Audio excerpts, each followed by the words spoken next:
یا رب صل بسم اللہ الرحمن الرحیم نحمدہ ونصلی علی رسولہ الکریم۔ تفسیر کے لیکچر میں آج انشاءاللہ سورہ ہجر کا رکوع نمبر 5 اور 14ویں پارے کا بھی رکوع نمبر 5، اس کا لفظی ترجمہ ہو گیا تھا۔ آج میں انشاءاللہ اس کی تفسیر شروع کروں گا۔ اعوذ باللہ من الشیطان الرجیم، بسم اللہ الرحمن الرحیم۔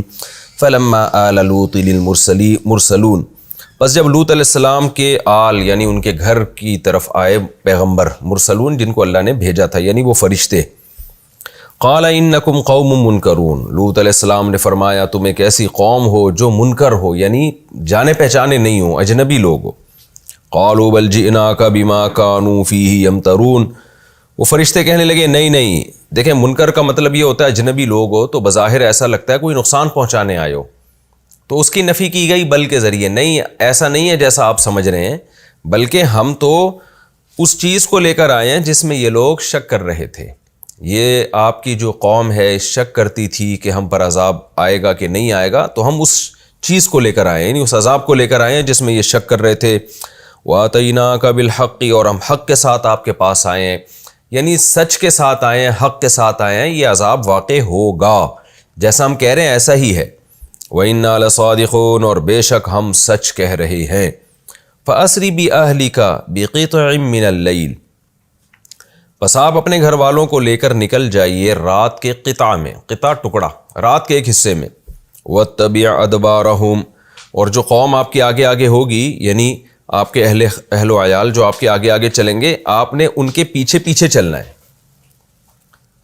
ان کے پیچھے پیچھے آپ نے چلنا ہے۔ اس میں حکمت کیا ہے میں پہلے بتا چکا ہوں کہ اس میں حکمت یہ ہے کہ کیونکہ تاکہ پیچھے مڑ کے نہ دیکھنے دیں آپ لوگوں کو اور ان کی نگرانی ہو سکے، تو یہ سب چیزیں اس میں حکمت ہوگی اللہ تعالیٰ کی طرف سے۔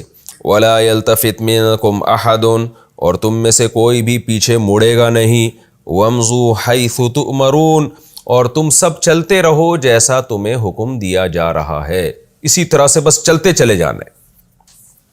اس میں بھی حکمت تھی کہ اللہ تعالیٰ اہل ایمان کو آخری دفعہ بھی آزمائش میں ڈالا اللہ نے، کہ جو غیب کا اللہ نے وعدہ کیا ہے نا غیب میں کہ عذاب آئے گا، ظاہر ہے وہ عذاب بہت دیر ہو رہی تھی، تو ایمان والوں کے دل میں وسوسہ آ سکتا ہے کہ پتہ نہیں اللہ کا وعدہ سچا تھا یا نہیں تھا، تو اللہ ان کو آزما رہے تھے کہ جس نے پیچھے مڑ کے دیکھا نا کہ آ رہا ہے کہ نہیں آ رہا، اس کا مطلب اس کو اللہ کے وعدوں پہ یقین نہیں ہے، تو آپ کو اللہ کو آزمانے کی اجازت نہیں ہے۔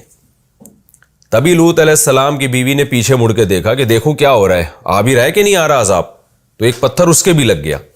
تو باقی ایمان والوں کو جیسے جیسے کہا جا رہا تھا وہ ویسے ویسے چلتے چلے گئے۔ بھئی جب اللہ نے کہہ دیا عذاب آ رہا ہے تو بس آ رہا ہوگا، اور ہمیں کہہ دیا نہیں دیکھنا تو اس کا مطلب نہیں دیکھنا، تو یہ ان کے ایمان کو اللہ نے آزمایا ہے۔ وَقَضَيْنَا إِلَيْهِ ذَلِكَ الْأَمْرِ، اللہ فرماتے ہیں ہم نے اس قوم کی طرف یہ امر یعنی اس بات کا فیصلہ کر دیا تھا، یہ فیصلہ کیا تھا، أَنَّ دَابِرَ هَؤُلَاءِ، کہ یہ جو لوگ ہیں ان کی جو دبر ہے یعنی ان کی جو جڑ ہے، مقطوع کاٹ ڈالی جائے گی، مصبحین اس حال میں کہ یہ صبح کریں گے۔ جب یہ صبح ہوگی، صبح صادق کا ایک جو ہے روشنی طلوع ہوگی، اس سے پہلے اس قوم کی جڑ کٹ چکی ہوگی، یہ کنایا ہے کہ جڑ سے ختم ہو چکے ہوں گے۔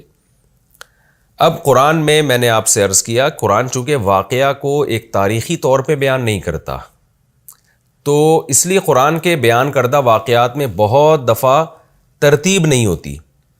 اب یہ جو باتیں تھیں کہ اللہ نے لوط علیہ السلام سے، وہ فرشتوں نے لوط علیہ السلام سے فرمایا کہ ہم عذاب لے کر آئے ہیں، یہ باتیں بعد میں ہوئی ہیں، اور جو اگلی آیات آ رہی ہیں وہ واقعات پہلے ہوئے ہیں، لیکن قرآن نے پہلے والی چیز کو بعد میں، بعد والی چیز کو پہلے ذکر کر دیا، کیونکہ وہ واقعے کا اہم پہلو تھا، تو اگرچہ بعد میں لیکن ذکر پہلے کر دیا اس کو۔ اب جو واقعے میں بعد میں ہوا ہے اس کو پہلے ذکر کیا جا رہا ہے۔ وَجَاءَ أَهْلُ الْمَدِينَةِ يَسْتَبْشِرُونَ، اور اہل مدینہ شہر والے لوگ آئے یستبشرون خوشیاں مناتے ہوئے۔ قَالَ إِنَّ هَؤُلَاءِ ضَيْفِي، لوط علیہ السلام نے فرمایا یہ میرے مہمان ہیں، فَلَا تَفْضَحُونَ، مجھے رسوا مت کرو، وَاتَّقُوا اللَّهَ وَلَا تُخْزُونَ، اللہ سے ڈرو مجھے ذلیل مت کرو، اخزا کا معنی ذلیل کرنا، رسوا کرنا۔ قالوا اولم ننهك عن العالمین، قوم کہنے لگی کہ کیا ہم نے آپ کو روکا نہیں تھا جہان والوں سے؟ ہم نے تو آپ کو پہلے کہہ دیا تھا کہ آپ اپنے گھر میں کسی کو مہمان کے طور پہ نہیں آنے دیں گے. یعنی یہ بڑی دیانتداری گویا وہ قوم شو کر رہی ہے اپنی کہ ہم کوئی 2 نمبر لوگ نہیں ہیں, ہم کوئی آپ کو دھوکہ نہیں دے رہے کہ اچانک آپ کے گھر پہ ہم حملہ کر رہے ہیں, بلکہ ہم نے پہلے سے آپ کو خبردار کر دیا تھا کہ آپ کو ہماری عادت کا پتہ ہے, ہمیں لڑکوں سے بدفعلی کا شوق ہے, آپ نے کسی لڑکے کو گھر میں داخل نہیں ہونے دینا, مہمان نوازی نہیں کرنی ہے آپ نے, ورنہ خود حالات کے ذمہ دار ہوں گے. تو اب جب آپ نے داخل ہونے دے دیا ہے تو اب ہمارا قصور نہیں ہے, اب ہم ذمہ دار نہیں ہیں. کیسے بدبخت دیکھیں. قالوا اولم ننهك عن العالمین, کیا ہم نے آپ کو روکا نہیں تھا جہان والوں سے, یعنی جہان والوں کو گھر میں داخل کرنے سے. قال هؤلاء بناتی, لوط علیہ السلام نے فرمایا یہ میری بیٹیاں ہیں, ان کنتم فاعلین, اگر تم کرنا چاہتے ہو کچھ. یعنی کیا مطلب, یہ میری بیٹیاں ہیں جن سے تم نکاح کرو, اگر تم کرنا چاہتے ہو, اپنی خواہش پوری کرنا چاہتے ہو تو یہ میری بیٹیاں ہیں. تو ظاہر ہے بیٹیوں کی طرف پہنچنے کا کون سا راستہ ہے جائز, نکاح, یعنی نکاح بہت آسان ہے. اب یہاں 2 باتیں. لوط علیہ السلام نے پہلی بات تو ہاؤلائی کا لفظ کیوں فرمایا, ہاؤلائی تو ہاتھ سے اشارے کے لیے کہا جاتا ہے کہ یہ, تو کیا وہ سامنے کھڑی ہوئی تھیں. دوسری بات یہ کہ بناتی, ان کو اپنی بیٹیاں کیوں کہا, تو کیا لوط علیہ السلام اپنی بیٹیوں کا رشتہ ان بدبختوں کے لیے پیش کر رہے تھے. تو ان دونوں باتوں کا جواب یہ ہے کہ یہ اصل میں لوط علیہ السلام کا مقصد تھا کہ جو میری روحانی بیٹیاں ہیں, یعنی قوم کی جو بیٹیاں ہیں, جو عورتیں ہیں, اور ہاؤلائی میں اشارہ تھا کہ وہ بالکل قریب ہیں. جب کوئی چیز آسان ہوتی ہے نا, جس کا حصول بہت آسان ہوتا ہے, تو اس میں بھی مبالغتاً ہاتھ سے اشارہ کر دیا جاتا ہے. جیسے ہم کہتے ہیں نا کہ بھئی یہ کوئی شخص سمجھ رہا ہے کہ میں نے کراچی سے حیدرآباد جانا ہے, اور وہ سمجھ رہا ہے کہ حیدرآباد میں گویا میں اتنا لمبا سفر ہے کہ میں 24 گھنٹے کے بعد پہنچوں گا, جبکہ کراچی سے حیدرآباد جو ہے وہ 1.5 سے 2 گھنٹے کا راستہ ہے. تو آپ اسے بار بار سمجھا رہے ہیں کہ بھائی وہ 24 گھنٹے نہیں لگیں گے, 24 گھنٹے نہیں لگیں گے, سامنے والے کی سمجھ میں نہیں آ رہا. تو آپ کیا کہتے ہیں, بھائی یہ رہا حیدرآباد, یار یہاں سے نکلو گے 1.5-2 گھنٹوں میں حیدرآباد پہنچو گے, اس کے لیے پورا دن بس میں بیٹھنے کی ضرورت نہیں ہے, یہ تمہارے سامنے ہے. کیا مطلب, اس تک پہنچنا بہت آسان ہے. تو مبالغے کے لیے جب کسی چیز کا حصول بہت آسان ہوتا ہے تو اس کو بھی ہاتھ سے اشارہ کر دیا جاتا ہے, یہ بتانے کے لیے کہ بہت آسان ہے تمہارے لیے. تو لوط علیہ السلام نے جو قوم تھی نا, جو لڑکوں سے بدفعلی کے لیے آئی تھی, اس کو یہ سمجھانے کے لیے کہ عورت سے نکاح بہت آسان ہے, یہ کوئی بہت مشکل کام نہیں ہے کہ تمہیں اس کے لیے لمبے لمبے سفر کرنے پڑیں, یہ تمہارے سامنے ہیں. یعنی تمہاری جو عورتیں ہیں, جو گھروں میں رہنے والی عورتیں ہیں, تو بالکل سامنے ہیں. تو یہ مبالغہ کہلاتا ہے, کیونکہ یہ بلاغت کیوں, دیکھیں بلاغت کہتے ہیں کہ کلام ایسا کرنا کہ جو کنڈیشن جس قسم کے کلام کا تقاضا کر رہی ہے نا, تو اسی حساب سے کلام کرنا. تو اب چونکہ ان کے دلوں میں نشہ سوار تھا بدفعلی کا, خواہش کو حرام طریقے سے پورا کرنے کا, تو ان کو موٹیویٹ کرنے کی ضرورت تھی. تو یہ موقع ایسا ہے کہ جس میں ان کو زبردست موٹیویشن ملے. تو زبردست موٹیویشن جبھی ملے گی جب یہ بتایا جائے کہ نکاح بہت آسان ہے, تاکہ وہ یہ نہ کہیں کہ بھائی کون اپنی بیٹی کا رشتہ دے گا ہمیں, ہم جب رشتہ لینے کے لیے جائیں گے تو کہاں سے, اتنا آسان تو نہیں ہے, پہلے تو یہ ہوگا. تو اس زمانے میں نکاح مشکل کام نہیں تھا. تو اس لیے لوط علیہ السلام نے ایک بلاغت کے طور پر کہا کہ یہ جو عورتیں ہیں, یہ جو اتنی ساری عورتیں تمہارے سامنے ہیں, ہر گلی محلے میں عورتیں, ہر گھر میں عورت ہے, ہر گلی محلے میں عورت ہے, تو کوئی مشکل چیز تو نہیں ہے کہ عورتیں ہی پیدا ہونا بند ہو گئی ہوں تو تم کہو. تو یہ بلاغت ہے, اس لیے لوط علیہ السلام نے ہاتھ سے اشارہ کیا. اور دوسرا, بناتی کیوں کہا انہوں نے, تو قوم کی بیٹیاں کیونکہ پیغمبر کی روحانی بیٹیاں ہوتی ہیں, جیسے کہ قرآن مجید میں آتا ہے کہ النبی اولی بالمؤمنین من انفسہم وازواجہ امہاتہم, کہ نبی کی جو ازواج ہیں وہ امت کی مائیں ہیں, اور نبی جو ہیں وہ ظاہر امت کے روحانی باپ ہیں. تو ہر پیغمبر اپنی امت کا روحانی باپ ہوتا ہے. تو یہ جو موقع تھا لوط علیہ السلام نے, جتنی بھی عورتیں گھروں میں ہیں, چاہے وہ میرڈ ہوں یا وہ ان میرڈ ہوں, تو جو میرڈ ہیں ان کے شوہروں کو کہا جا رہا ہے کہ یہ تمہاری عورتیں یعنی بیویاں ہیں, اور جو ان میرڈ ہیں تو ان سے نکاح کرو. ان کو بیٹیوں سے تعبیر اس لیے کیا کہ انسان کو اپنی بیٹیوں پہ اختیار ہوتا ہے. تو گویا لوط علیہ السلام اس میں یہ بھی اشارہ دے رہے ہیں کہ یہ میری بیٹیوں کی طرح ہیں، تم جس سے نکاح کا کہو گے میں تمہارا نکاح اس سے کر دوں گا۔ تو یہ بھی بلاغت ہے کہ یعنی یہ گویا میرے لیے اتنا آسان ہے تمہارا نکاح کرا دینا جیسے کسی باپ کے لیے اپنی بیٹی کا نکاح کرانا آسان ہوتا ہے، کیونکہ بیٹی کے اختیارات تو عام طور پہ اخلاقاً بھی شرعاً بھی عام طور پہ باپ ہی کے پاس ہوتے ہیں، تو باپ راضی ہو جائے تو پھر نکاح بہت آسان ہوتا ہے۔ تو لوط علیہ السلام نے قوم کی عورتوں کو اپنی بیٹیوں سے تعبیر کیا اور ہاؤلائی اشارے سے، یہ دونوں چیزیں یہ بیان کرنے کے لیے کہ یہ نکاح بے انتہا آسان ہے تمہارے لیے، لہذا جب اتنا آسان ہے کہ یہ عورتیں اور گویا میری بیٹیوں کی طرح ہیں، تم جب بولو گے میں تمہارا نکاح ان سے کرا دوں گا۔ تو یہ بلاغت ہے اس میں کہ لوط علیہ السلام قرآن میں جہاں بھی آتا ہے، اور یہ تورات انجیل میں بھی ایسا ہی ہے کہ جب بھی یہ واقعہ آپ تورات یا انجیل میں پڑھیں گے تو وہاں بھی اسی طرح ہے کہ لوط علیہ السلام نے کہا یہ میری بیٹیاں ہیں، جس سے چاہو تم نکاح کرو۔ تو یہ حکمت تھی۔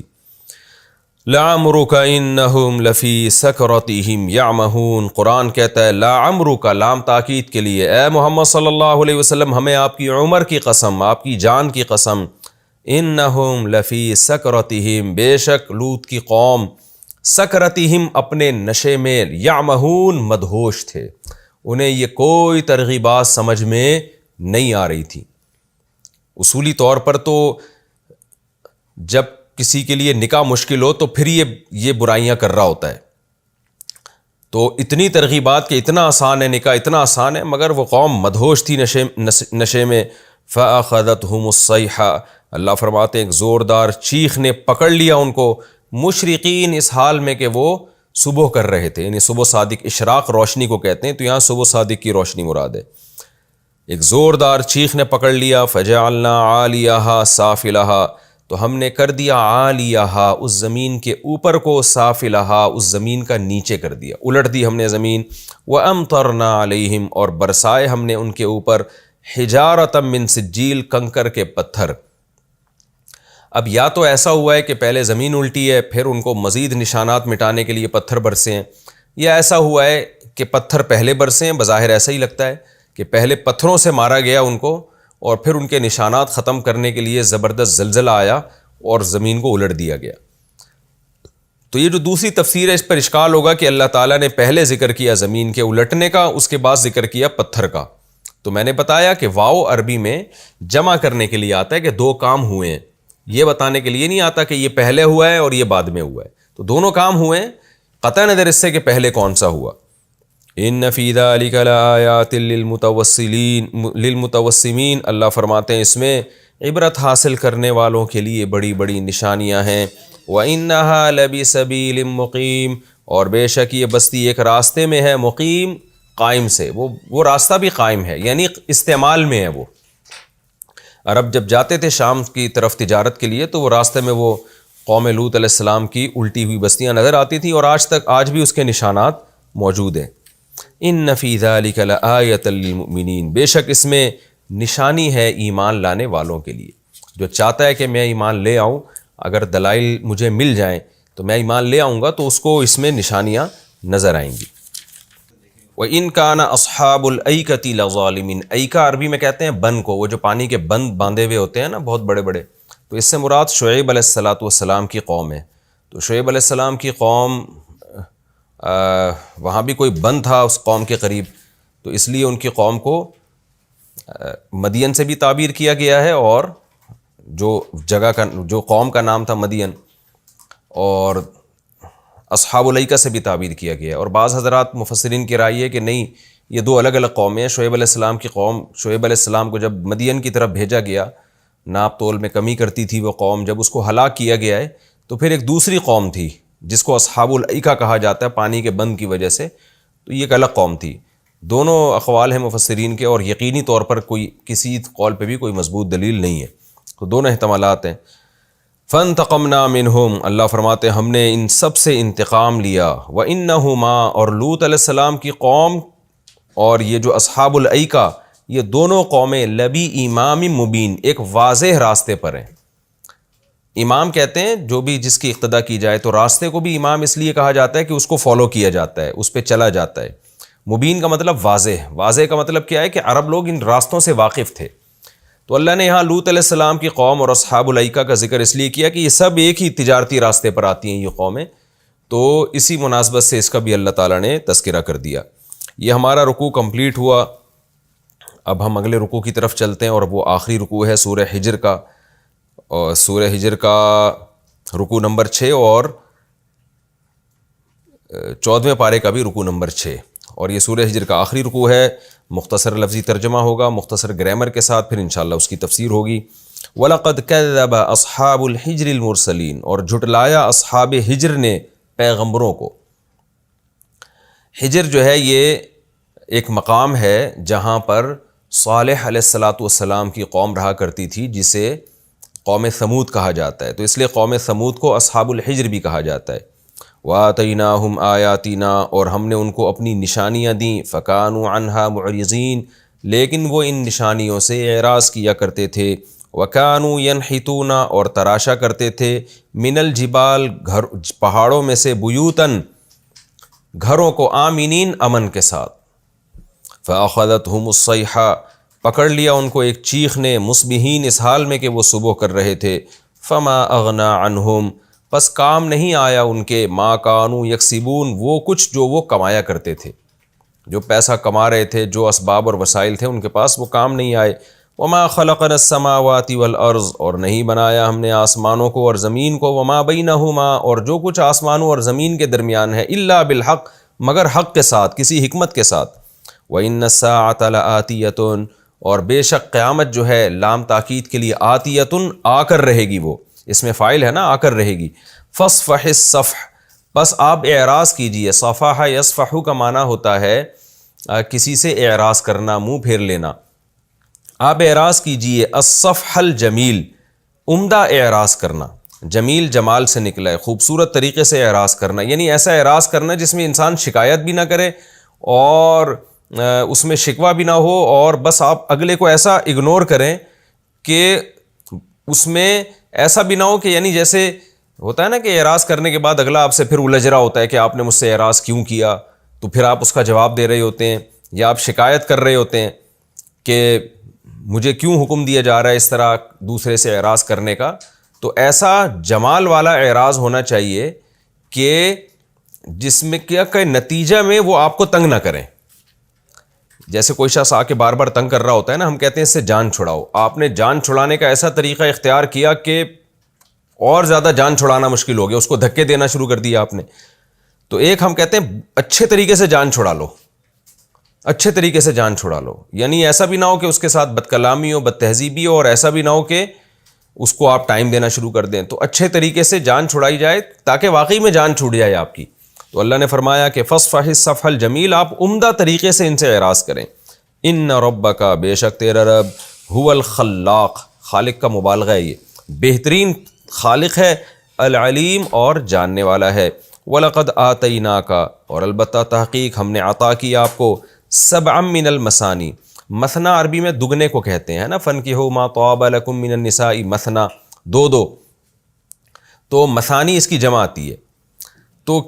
تو دو کا لفظ عربی میں تکرار کے معنی میں بھی آتا ہے، یعنی ایک چیز کا جب آپ تکرار کرتے ہیں تو دو ہو جاتی ہے نا وہ، تو مثانی اس چیز کو بھی کہا جاتا ہے جس میں تکرار ہو، تو اس لیے اس کا ترجمہ ہے وَلَقَدْ آتَيْنَاكَ، البتہ تحقیق ہم نے آپ کو عطا کی، سبعاً، 7، من المثانی، بار بار دہرائی جانے والی میں سے، یعنی سورہ فاتحہ۔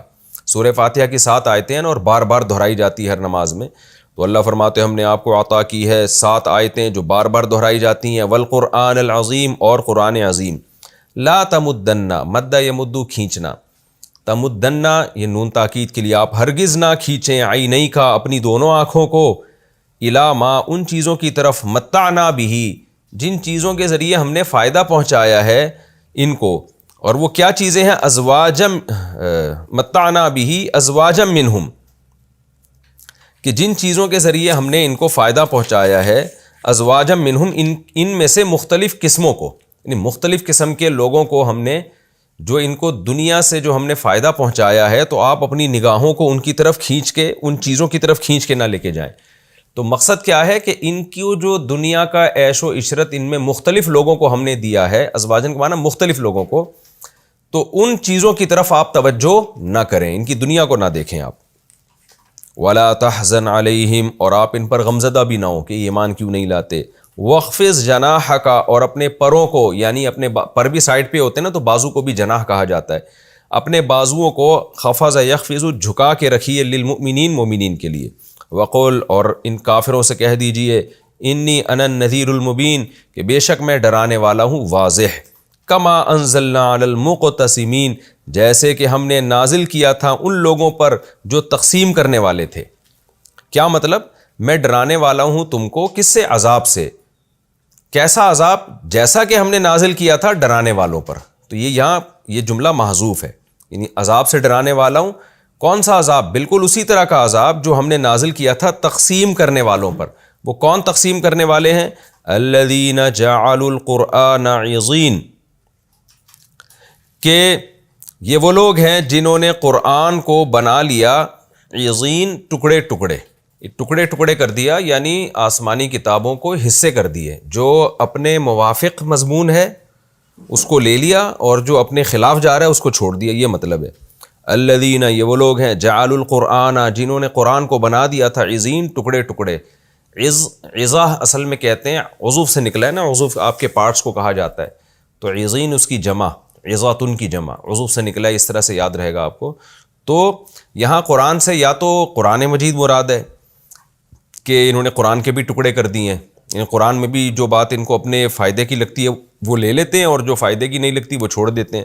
اور بہت سے مفسرین نے یہاں قرآن سے اس کے لغوی معنی مراد لیے ہیں، کیونکہ پچھلی آسمانی کتابوں کا تذکرہ چل رہا ہے نا، کہ جیسے عذاب ہم نے نازل کیا تھا علی المقتسمین، ان لوگوں پر جنہوں نے تقسیم کر رکھا تھا، آسمانی کتابوں کو تقسیم کر رکھا تھا، یعنی یہ وہ لوگ تھے جنہوں نے قرآن بمعنی مقروء، قراءت سے نکلا یہ لفظ، قراءت کا معنی ہوتا ہے پڑھنا، تو مقروء اس چیز جس کو پڑھا جاتا ہے، قرآن صیغہ مبالغہ ہے، وہ چیز جو بہت زیادہ پڑھی جاتی ہے، تو آسمانی کتاب میں بہت زیادہ پڑھی جاتی تھیں تو اس لیے اس کو قرآن سے تعبیر کیا گیا، بہت سے مفسرین اس طرف گئے۔ تو یہ وہ لوگ ہیں جنہوں نے پڑھی جانے والی کتابوں کو عضین، ٹکڑے ٹکڑے کر دیا تھا، اور ٹکڑے کا مطلب یہی ہے کہ حصے بانٹ دیے تھے کہ یہ آیت پر عمل کرنا ہے، یہ والی کو نہیں ہم مانتے۔ فَوَرَبِّكَ، پس تیرے رب کی قسم، لَنَسْأَلَنَّهُمْ أَجْمَعِينَ، ہم ضرور بالضرور ان سب سے پوچھیں گے اس بارے میں۔ کس بارے میں؟ عَمَّا كَانُوا يَعْمَلُونَ، اس چیز کے بارے میں جو یہ عمل کیا کرتے تھے۔ فَاصْدَعْ بِمَا تُؤْمَرُ، پس آپ کھل کے بیان کریں، بما، اس چیز کو، تؤمر جس کا آپ کو حکم دیا جا رہا ہے۔ صدع یصدع کا معنی ہوتا ہے کسی چیز کو ظاہر کر دینا، تو یعنی کھول کے بیان کر دیں آپ۔ وَأَعْرِضْ عَنِ الْمُشْرِكِينَ، اور مشرکین سے اعراض کریں آپ۔ اِنَّا كَفَيْنَاكَ، ہم کافی ہو جائیں گے آپ کو، المستہزئین، مذاق اڑانے والوں سے۔ یہ مذاق اڑانے والے وہ لوگ ہیں الذین یجعلون مع اللہ الہا آخر، جو بناتے ہیں اللہ کے ساتھ دوسرا معبود۔ فسوف یعلمون، عن قریب ان کو پتہ چل جائے گا۔ وَلَقَدْ نَعْلَمُ، البتہ تحقیق ہم جانتے ہیں، أَنَّكَ يَضِيقُ، کہ بے شک آپ، یضیق صدرک، آپ کا سینہ تنگ ہوتا ہے، ذاق یضیق کا معنی تنگ ہونا، بما یقولون، ان باتوں سے جو یہ کرتے ہیں، ہمیں معلوم ہے کہ آپ کا سینہ بہت تنگ ہوتا ہے۔ فسبح، پس آپ اپنے رب کی پاکی بیان کریں، بحمد ربک، اپنے رب کی حمد کے ساتھ، وَكُم مِّنَ السَّاجِدِينَ، اور سجدہ کرنے والوں میں سے ہو جائیں، وَاعْبُدْ رَبَّكَ، اور اپنے رب کی عبادت کریں، حَتَّى يَأْتِيَكَ الْيَقِينُ، یہاں تک کہ آپ پر موت آ جائے۔ یقین موت کو بھی کہا جاتا ہے کیونکہ وہ ایسی یقینی چیز ہے کہ اس میں کسی کا اختلاف ہی نہیں ہے، تو یہاں مراد ہے یقین، یہاں مراد ہے موت، موت تک آپ اللہ کی عبادت کیجئے۔ یہ اس رکوع کا لفظی ترجمہ ہو گیا۔ سورہ ہجر کا آخری رکوع ہے، اب ہم اس کی تفسیر کی طرف چلتے ہیں، آسان تفسیر ہے۔ وَلَقَدْ كَذَّبَ أَصْحَابُ الْحِجْرِ الْمُرْسَلِينَ، اللہ فرماتے ہیں ہجر والوں نے، یعنی قوم سمود نے بھی مخالفت کی پیغمبروں کی۔ اب دیکھیں قوم سمود نے تو صرف ایک صالح علیہ السلام کی مخالفت کی تھی نا، لیکن اللہ ایک پیغمبر کی مخالفت کو تمام پیغمبروں کی مخالفت قرار دے رہا ہے، کیونکہ بیسک مضمون تمام پیغمبروں کی دعوت کا ایک ہی ہوتا ہے، وہ ہے توحید اور اللہ کی عبادت، اللہ کی غلامی۔ تو جو اس کانسیپٹ کو نہیں مانتا، اللہ کی نظر میں وہ جتنے بھی پیغمبر، ہزاروں لاکھوں پیغمبر آئے، سب کا منکر ہے وہ۔ وَآتَيْنَاهُمْ آيَاتِنَا، اللہ فرماتے ہیں ہم نے ان کو اپنی نشانیاں دیں، جن میں ایک نشانی تو اونٹنی کا پہاڑ سے نکلنا تھا، اس کے علاوہ جو زمین اور آسمان میں اتنی ساری نشانیاں ہیں وہ سب اس میں داخل ہیں۔ فَكَانُوا عَنْهَا مُعْرِضِينَ، وہ ان نشانیوں سے اعراض کیا کرتے تھے، ان میں غور نہیں کیا کرتے تھے۔ یہی بیماری آج بھی لبرل لوگوں میں ہے، جو بھی دین سے دور ہیں، وہ کائنات کی کتنی چیزوں پہ ریسرچ کر رہے ہیں مگر ان نشانیوں سے خالق تک نہیں پہنچتے. یہ نہیں دیکھتے کہ یہ چیزیں خود بخود نہیں بن سکتی. کون ہے جس نے اتنا زبردست انتظام کیا ہمارے لیے, اتنا خوبصورت نظام بنایا اس نے, آسمان سے بارشیں برس رہی ہیں, زمین سے پودے نکل رہے ہیں, پھر ان میں پھل فروٹ پیدا ہو رہے ہیں, وہ ہم کھا رہے ہیں, تو ہر وقت ہماری ضرورتیں پوری ہو رہی ہیں اور بچہ پیدا ہو رہا ہے, ماں کی چھاتیوں میں دودھ آ رہا ہے. ایسا زبردست مینجمنٹ. تو آج بھی دنیا میں جتنے لوگ دیکھ لیں جو دین سے دور ہیں, غیر مسلم ہو یا مسلم ہو, وہ اللہ کی نشانیوں سے اعراض کرتے ہیں, غور کرتے ہیں. کہ وہ سائنسی اعتبار سے تو غور کیا جا رہا ہے, یہ اس پہ غور نہیں کیا جا رہا کہ کس نے ہمیں یہ نعمتیں دی ہیں, اس کے کیا حقوق ہیں. فما اغنی عنہم ما کانوا یکسبون.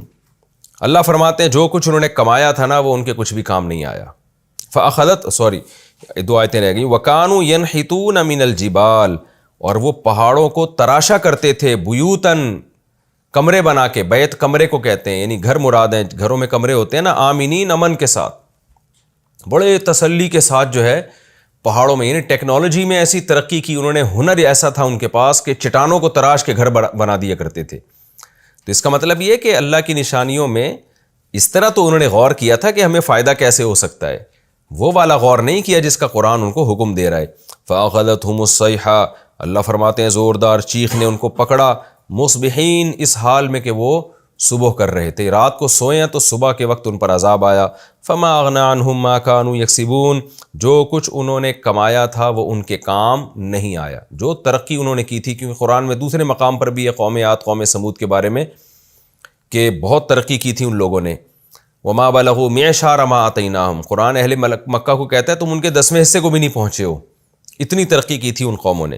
لیکن وہ ساری ترقی, جو کچھ انہوں نے کمایا, وہ سب کا سب برباد ہو گیا, کچھ بھی کام نہیں آیا. اے اللہ تو نے ان کو تباہ و برباد کیوں کیا؟ وہ تو پھل پھول رہے تھے, کھا پی رہے تھے, ٹیکنالوجی میں, سائنس میں ترقی کر رہے تھے. اس کا جواب اللہ نے اگلی آیت میں دیا کہ وما خلقنا السماوات والارض وما بینہما الا بالحق, کہ ہم نے آسمانوں اور زمین اور جو کچھ اس کے درمیان ہے اس کو کسی حکمت سے پیدا کیا, حق کے ساتھ پیدا کیا ہے. کیا مطلب؟ کسی وجہ سے پیدا کیا ہم نے, وہ وجہ ہے آزمائش.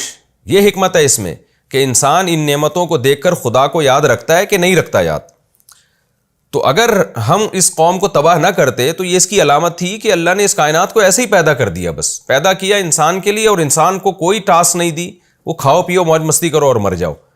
تو پھر اگر یہ اس لیے پیدا کیا ہوتا تو پھر یہ باطل پیدائش ہوتی, یعنی اللہ پہ یہ سوٹ نہیں کرتی. ہر الٹے کام کو باطل کہا جاتا ہے, اور ہر وہ کام جو حکمت پر مبنی ہو اس کو حق کہا جاتا ہے. تو کیا مطلب؟ ہم نے حق کے ساتھ یعنی حکمت کے ساتھ ٹھیک طور پہ پیدا کیا ہے, اس طرح سے پیدا کیا ہے جس طرح سے پیدا کرنا خالق پہ جچتا ہے.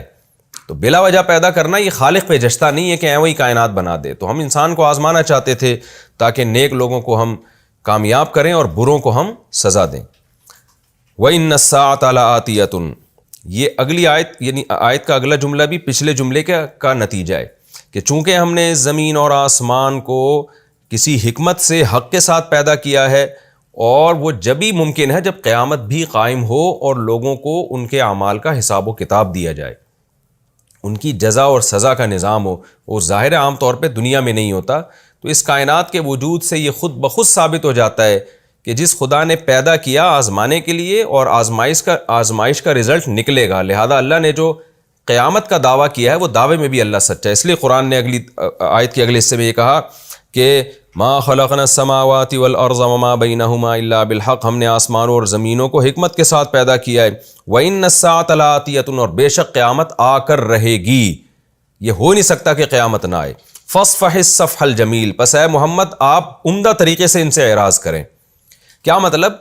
دلائل کی دنیا میں آپ کا پلڑا غالب ہے, اس لیے کہ یہ لوگ اگر نہیں مان رہے نا تو اس کا مطلب یہ لوگ یہ سمجھ رہے ہیں کہ یہ کائنات ہماری خدمت کے لیے پیدا ہوئی ہے اور ہم عیاشی کے لیے پیدا ہوئے ہیں, ہم خدا کی ماننے کے لیے پیدا نہیں ہوئے.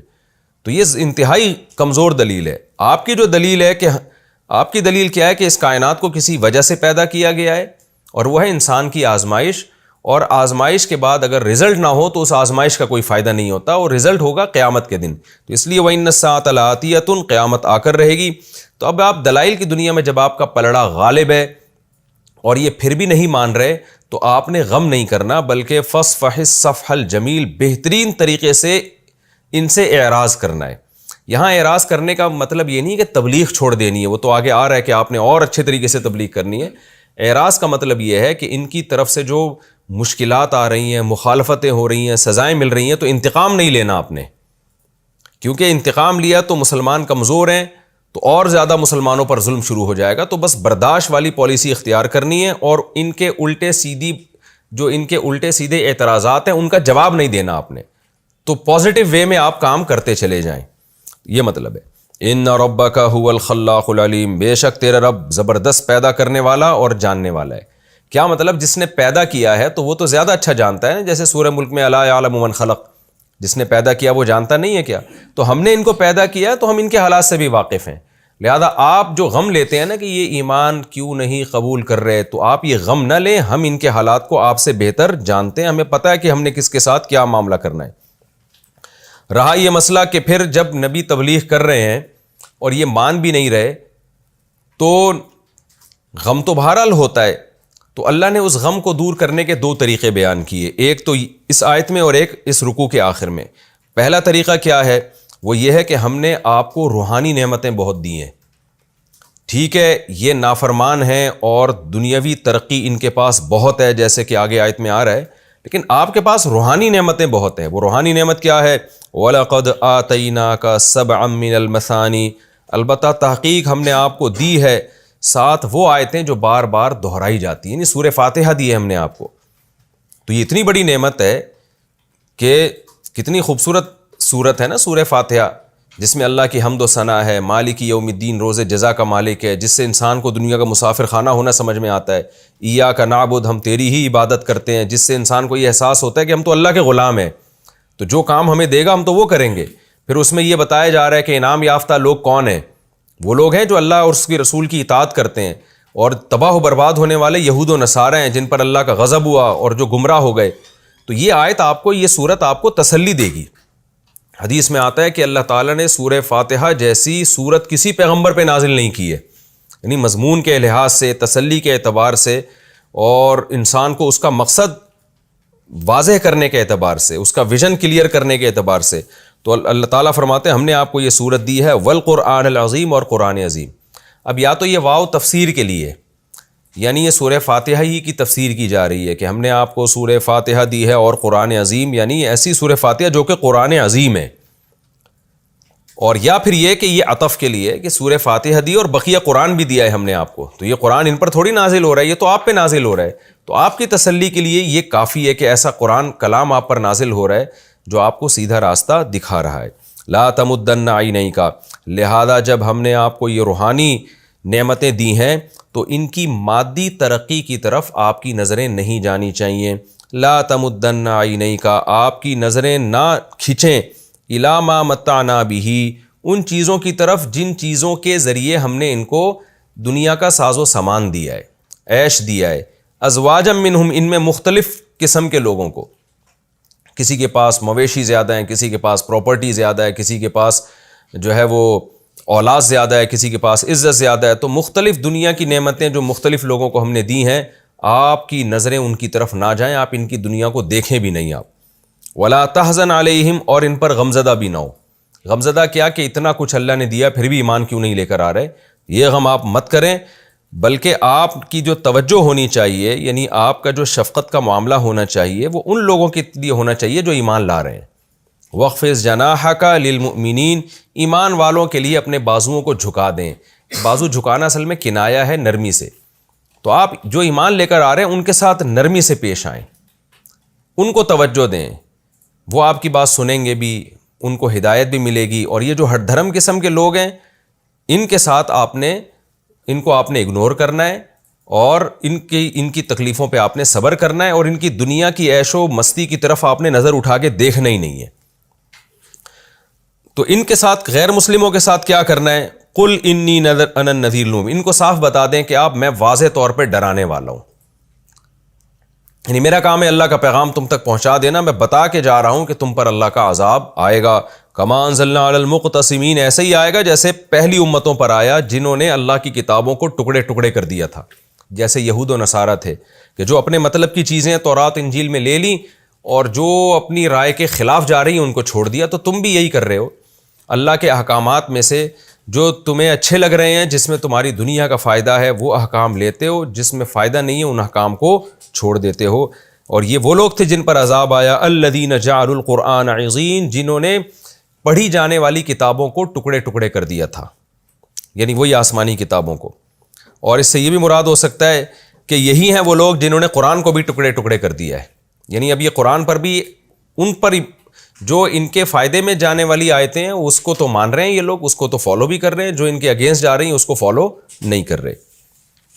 فَوَرَبِّكَ، پس اے محمد ہمیں تیرے رب کی قسم صلی اللہ علیہ وسلم، لَنَسْأَلَنَّهُمْ أَجْمَعِينَ، ان سب کے سب سے ہم قیامت کے دن سوال کریں گے، عَمَّا كَانُوا يَعْمَلُونَ، اس عمل کے بارے میں جو یہ لوگ کر رہے ہیں۔ فَاصْدَعْ بِمَا تُؤْمَرُ، اب چونکہ سورت کا اختتام ہو رہا ہے اس لیے اللہ نے خلاصے کے طور پر نبی صلی اللہ علیہ وسلم کو حکم دیا کہ پس بما تؤمر، جس چیز کا آپ کو حکم دیا جا رہا ہے نا تبلیغ کا، فاصدع، اسے کھول کر بیان کریں آپ، یعنی آپ نے عقیدہ توحید کو اور اللہ کی عبودیت کو کھل کے بیان کرنا ہے۔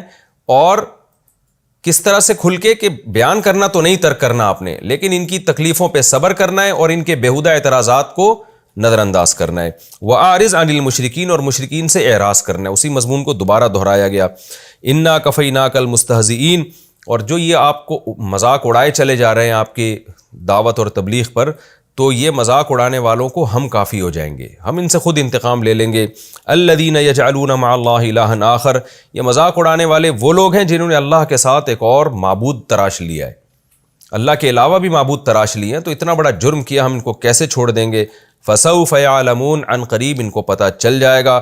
وَلَقَدْ نَعْلَمُ أَنَّكَ يَضِيقُ صَدْرُكَ، اللہ پھر آخری میں نبی صلی اللہ علیہ وسلم کو تسلی دے رہے ہیں کہ ہمیں یہ معلوم ہے کہ آپ کا سینہ بہت تنگ ہوتا ہے، بما یقولون، ان باتوں سے جو یہ کرتے ہیں۔ میں نے بتایا نا، آپ لوگ سوال پوچھتے ہیں کہ بار بار قرآن میں اتنی تسلیاں کیوں ہیں پیغمبر صلی اللہ علیہ وسلم کو، تو اصل میں جس پر گزرتی ہے اس کو پتہ ہوتا ہے، کیونکہ نبی صلی اللہ علیہ وسلم کی دعوت بہت واضح تھی اور آگے سے جو اس کا رسپانس مل رہا تھا وہ انتہائی بیہودہ تھا، اور قوم کے عقل مند لوگوں کی طرف سے ایسا بیہودہ رسپانس مل رہا تھا۔ تو جب انسان خود مبتلا ہوتا ہے اس آزمائش میں اور وہ دیکھتا ہے کہ میں دلیل سے بات کر رہا ہوں اور سامنے والا کیسی چالاکیوں سے کام کر رہا ہے، کام لے رہا ہے، تو یقیناً انسان ڈپریشن میں جاتا ہے۔ تو اس لیے اللہ نے اس صورت کے آخر میں پھر نبی کو تسلی دی، وَلَقَدْ نَعْلَمُ، البتہ تحقیق ہمیں پتہ ہے، أَنَّكَ يَضِيقُ صَدْرُكَ، کہ بے شک آپ کا سینہ بہت تنگ ہوتا ہے، بِمَا يَقُولُونَ، ان باتوں سے جو یہ لوگ کر رہے ہیں۔ تو ہمیں پہلے سے یہ معلوم ہے، ہم آپ کی اس کیفیت کو دیکھ رہے ہیں۔ فَسَبِّحْ بِحَمْدِ رَبِّكَ، لہذا آپ کو تسلی کیسے ہوگی؟ آپ اپنے رب کی حمد کے ساتھ اس کی پاکی بیان کریں، یعنی اللہ کی تسبیح کیا کریں، سبحان اللہ والحمد للہ کہا کریں، کیونکہ اللہ کی جب جامع آپ حمد کریں گے نا تو اس میں سبحان اللہ کا مطلب اللہ ہر عیب سے پاک ہے، اور الحمد للہ کا مطلب تمام اچھی صفات اس اللہ کے اندر موجود ہے۔ تو اللہ کی تسبیح بیان کرنے سے اللہ کا قرب ملتا ہے، تو آپ کو اللہ کا جتنا قرب ملے گا اتنا ان کی مصیبتوں پہ صبر کرنا آپ کے لیے آسان ہو جائے گا، کیونکہ جب انسان کو کسی سے محبت ہوتی ہے نا تو محبوب کو خوش کرنے کے لیے وہ مخالفین کے تکلیفوں پہ بھی صبر کر لیتا ہے۔ وَكُم مِّنَ السَّاجِدِينَ، اور آپ سجدہ کرنے والوں میں سے ہو جائیں، یعنی مراد نماز ہے، کیونکہ سجدہ رکن اعظم ہے نماز کا، تو کنایا ہے نماز سے، یعنی آپ نماز پڑھیے۔ وَاعْبُدْ رَبَّكَ حَتَّى يَأْتِيَكَ الْيَقِينُ، اور اپنے رب کی عبادت کرتے رہیے جب تک کہ آپ کو موت نہ آ جائے۔ یعنی اس میں بھی تسلی ہے کہ ان تین کاموں سے، یعنی نماز پڑھنے سے، عبادت کرنے سے، تسبیحات کرنے سے کیا ہوگا کہ اللہ کا قرب ملے گا، جس پر آپ کے لیے غم برداشت کرنا آسان ہو جائے گا۔ اور دوسری بات یہ کہ جب موت تک آپ نے یہ کام کرنا ہے تو یہ بھی چیز انسان کی تسلی کا ذریعہ بن جاتی ہے کہ بھائی میرا جو مشن ہے وہ تو اللہ کو راضی کرنا ہے موت تک، تو میں نے تو ہمیشہ وہی کام کرنا ہے جس میں رب راضی ہو، تو یہ چیز بھی تسلی کا ذریعہ بنتی ہے۔ تو یہ ہمارا رکوع الحمدللہ کمپلیٹ ہوا اور آسان رکوع تھا۔ اس کے بعد انشاءاللہ ہم اگلے ایپیسوڈ میں شروع کریں گے، رکوع نمبر 7 شروع کریں گے انشاءاللہ ہم 14ویں پارے کا، اور سورہ نحل شروع کریں گے۔ سورہ نحل کا پہلا رکوع انشاءاللہ ہم اگلے ایپیسوڈ میں شروع کریں گے۔ اللہ تعالیٰ سمجھنے کی عمل کی توفیق عطا فرمائے۔ وما علینا الا البلاغ۔